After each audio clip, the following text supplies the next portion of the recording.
I have a question for you. Do you believe the world would be a better place if more of those in positions of power and leadership were more conscious or even more spiritual? My name is Lisa Turner from Psychademy, and we're a spiritual and consciousness awakening organization specializing in training professional spiritual practitioners. So back to that question. If you look at the world and if you look at spiritual awakening, there seems to be this idea that we awaken spiritually and somehow we look out at the world and we see what a terrible place it is. And then what we're invited to do by a lot of spiritual teachings is to run away and hide from the world, to separate ourselves from this world that's horrible. We're also often, a lot of spiritual awakening people, given this idea that we need to leave our jobs and not have any money because somehow it's more spiritual to be broke. I don't know where they get that one from.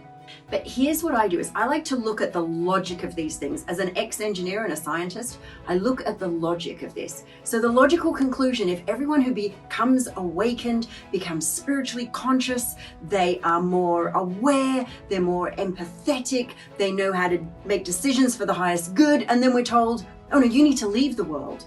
So what are we left with? Well, we're left with, by definition, all the spiritually awake people being broke, being separate from the world, not doing anything in the world, not taking positions of power and leadership. And then what we're left with is all the people who have the money in positions of power and leadership are by definition those who are not spiritually conscious, not awakened.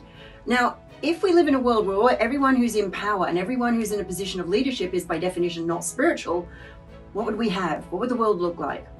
Well, it might look a little bit like it does now, with some really interesting decisions. I won't pass any judgment on the decisions, but the decisions that are often being made, they don't look like they're made for the highest good of all. They often look like they're decisions made for an elite, separate, special few, the rich, the powerful. So here's my invitation. Let's start turning our thinking on its head. What if the purpose of becoming spiritual wasn't so that you could leave the world? But what if it was so that you could see the world as it is, so that you could get that power within from source, so that you could change it? Because I have this idea that when we see a world that we don't like, that we think, maybe there's a better way of doing this. Maybe that's a call for us to do something, to take some action, to step into power. So here's my question, and post it in the comments below.